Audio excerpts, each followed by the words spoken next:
Bonsoir à tous. Bon, je vais vous présenter mon nouveau tableau de bord.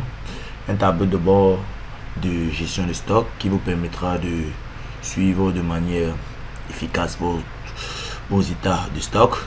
Et ce tableau de bord, comme vous le voyez, vous donne le stock initial, les entrées, les sorties, le stock final en quantité et en valeur, et ce pour chacune des périodes. Ok, donc ajouté à cela, il y a une analyse des articles en stock qui vous permet d'avoir différentes informations là-dessus. Donc avant de venir vous présenter ce tableau de bord, nous allons parcourir les différents onglets qui ont permis, qui constituent ce tableau de bord. Donc sans plus tarder, nous allons aller à la feuille accueil. Donc pour aller à la feuille accueil, nous venons ici, nous cliquons sur accueil. Ok, voilà la feuille accueil. Donc là, vous pourrez insérer le logo de votre entreprise. Donc là, à travers le menu liste déroulant, nous déroulons. Nous allons présenter la première feuille qui est la feuille liste. On n'a qu'à cliquer sur liste, aller à, on clique sur aller à OK. Donc dans la feuille liste, c'est là où vous allez saisir tous vos articles et les paramètres. Donc le code d'article, la marque et l'article, donc le stock minimum, le stock de sécurité, le stock d'alerte. Je tiens à rappeler ici que pour avoir le stock d'alerte, on a pour le stock d'alerte égale le stock minimum plus le stock de sécurité. Donc le stock d'alerte ici, c'est le stock en dessous duquel il faut absolument qu'on soit livré pour éviter d'entrer en rupture de stock. Donc Excel va, grâce à une alerte, va nous signifier cela. Donc lorsqu'on aura un stock d'alerte inférieur à 100, comme c'est marqué là-dessus. Donc nous allons sans plus tarder aller à la feuille de mouvement. Donc on n'a qu'à cliquer sur la feuille de mouvement. Donc ici, c'est là où nous allons enregistrer tous nos mouvements. Donc on a une colonne des entrées, des dates, autant pour moi. Là on a une colonne de mouvement. Donc dans les mouvements, on a le stock initial. Si c'est le stock initial, l'entrée c'est une entrée, une sortie et un ajustement. Bon, je tiens à rappeler que l'ajustement ici n'est rien d'autre que pour matérialiser le fait que parfois il existe, il y a une différence entre le niveau de stock que vous avez dans votre machine et ce qu'on a réellement en magasin. Donc l'ajustement vient juste corriger cela. Donc l'ajustement peut être soit une entrée, soit une sortie. Donc pour chaque code d'article, cela va vous générer automatiquement la marque et l'article. Donc si c'est une entrée, vous n'avez qu'à saisir la quantité entrée. Pareil pour la sortie, pareil pour le coût d'achat unitaire quand il s'agit bien d'une quantité entrée, parce que ça entre, il faut avoir le coût d'achat unitaire pour chaque entrée. Donc étant donné ça vous génère automatiquement, lorsque vous avez une sortie, ça vous génère automatiquement la valeur de sortie, la quantité en stock et le CMUP. Si c'est une entrée, ça va vous générer automatiquement la valeur d'entrée, la quantité en stock et le CMUP. Les lignes que vous voyez en rouge là, c'est la lettre comme je vous disais tout à l'heure. Donc ici on voit que le niveau du stock pour le code article CDA3, la marque A article 3 est de 50. Donc si on part dans la feuille liste, on verra bien que le code article CDA3 pour la marque A article 3 est bien, le stock d'alerte est bien 100. Or notre niveau de stock est de 50, donc c'est inférieur au stock d'alerte. C'est pourquoi Excel marque là en rouge pour dire qu'automatiquement qu'il faut qu'on soit livré pour éviter d'entrer en rupture de stock. Ok, donc on va essayer de matérialiser un exemple. Donc voilà par exemple l'article ici on a l'article CD17, on a 315 ici. Ok, on peut dire ok au 31 mars 2019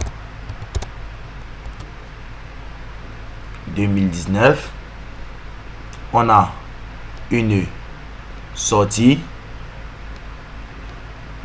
bon avant cela il faut, lorsque ça vient, vous voyez les petits cases verts ici au niveau de la quantité en stock de CMUP. Donc c'est par rapport aux formules qui étaient là dedans et du fait que aussi on a mis les formules, on a mis les données sous forme de tableau. Donc vous n'avez qu'à, lorsque vous voyez ça dans la colonne quantité en stock et CMUP, vous n'avez qu'à venir ici, venez dérouler là, vous venez sur restaurer en tant que formule de colonne calculée. Pareil ici, restaurer en tant que formule. Ok, donc on revient là, on va saisir notre sortie, on va dire sortie Choupi. Ok, sortir Choupi. On va dire que, ok, on peut sortir l'article CDA16. On va dire CDA16. CDA16. Voici ici, CDA16. On avait 500 en stock. Vous voyez que ça remet directement les 500 au moins 86. On va dire que, ok, on a sorti, je dis, on sort 420. On sort 420. Sortie de 420. Ouais, automatiquement, ça va mettre directement la ligne en rouge. Parce que on est en dessous du stock de sécurité. Vous voyez que 500, on avait 500 le niveau de stock. Moins 420, on est à 80. Et ça met directement la valeur de sortie directement. Voilà. Donc, si je dis encore, par exemple, au 31 03 2019, au 31 03, on a une entrée, on va prendre qui? On va dire par exemple Jean, entrée Jean. Ok, bon là on vient, comme je l'ai dit tantôt, on vient restaurer en tant que formule de calcul, restaurer en tant que formule de colonne de calculer. Ok, là on va dire CD 16 toujours, on va choisir CD 16. CD 16. Là, ça c'est une entrée. On peut dire, ok, on a une entrée de, on va dire une entrée de 100. Une entrée de 100. On va mettre le coût d'achat unitaire. Le coût d'achat, on peut dire, ok, on a 250. On tape entrée. Vous voyez que là, ça me change directement le CMUP. Vous voyez la valeur d'entrée. Ça me met directement le CMUP à 97. Donc, voilà un peu. De manière automatique, ça vous génère cela. Ok. Donc, on va aller maintenant présenter notre TDB. On vient là, dans notre TDB.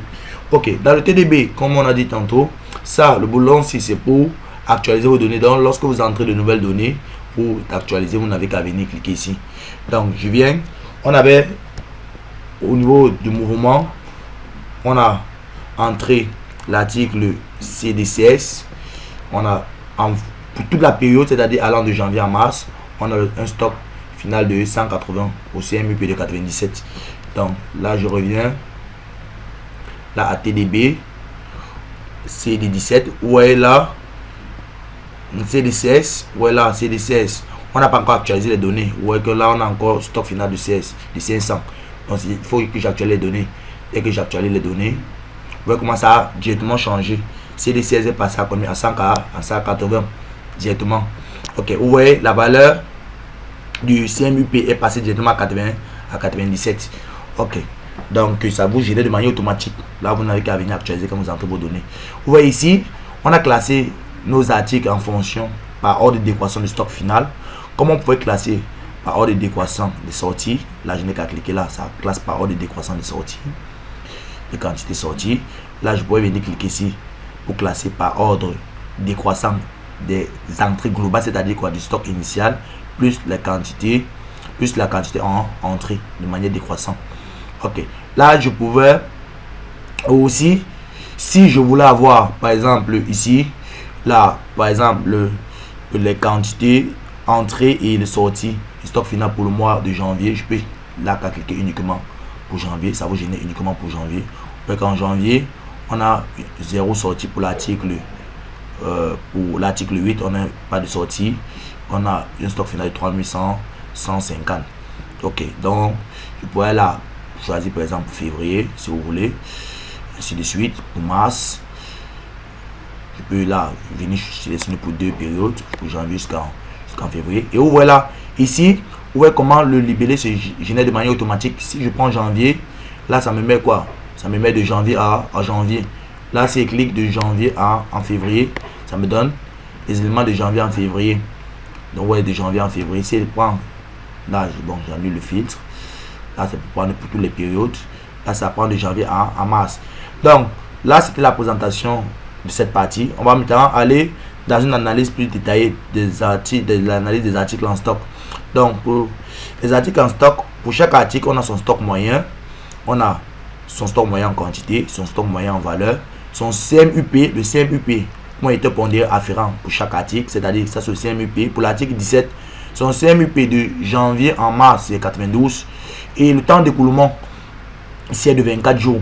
Donc le temps d'écoulement c'est le temps que met un article en stock avant d'être renouvelé. Donc pour l'article 17, ça met 24 jours en stock avant d'être renouvelé. Donc là, on a la vitesse de rotation du stock, c'est-à-dire le nombre de fois qu'un article est renouvelé en stock. Donc l'article 17 est renouvelé 17 fois en stock. Là, on a le nombre d'entrées. Donc on a eu 4 entrées. Bon, je parle ici, c'est les entrées exclues le stock initial, bien sûr. Donc là, on a 4 nombre d'entrées. On a eu 4 entrées concernant cet article ici. On a ici sorti. Et là, c'est un graphique pour comparer les entrées et par rapport aux sorties. Bon, ici, c'était le graphique pour les entrées globales. Pareil qu'ici pour les quantités sorties. Et là, pour le stock final. Donc ici, ça c'est pour un graphique pour les valeurs les entrées en valeur. Et là, pour les quantités en valeur. Et là, pour le stock final en valeur. Ok. Donc, et vous avez la possibilité aussi de dérouler ici pour voir vos articles. Vous avez la possibilité de dérouler au fur et à mesure, de dérouler. Vous avez la possibilité de dérouler au fur et à mesure, de dérouler. Voilà. Ok, vous voyez que là, on a combien? On a l'article CDA1, CDA13, CDA qui se colorie automatiquement. Pourquoi? Parce que on voit que le niveau en stock est inférieur au stock d'alerte, est inférieur à 100. C'est pourquoi on a 50, 80, c'est pourquoi ça colorie. Et pareil que là, si vous déroulez là, pour aussi voir, pour défiler pour chaque article, ainsi de suite. Donc, vous voyez que l'article CDA1, son temps d'écoulement est de 180 jours. Ok, donc c'était un peu là la présentation de votre tableau de bord.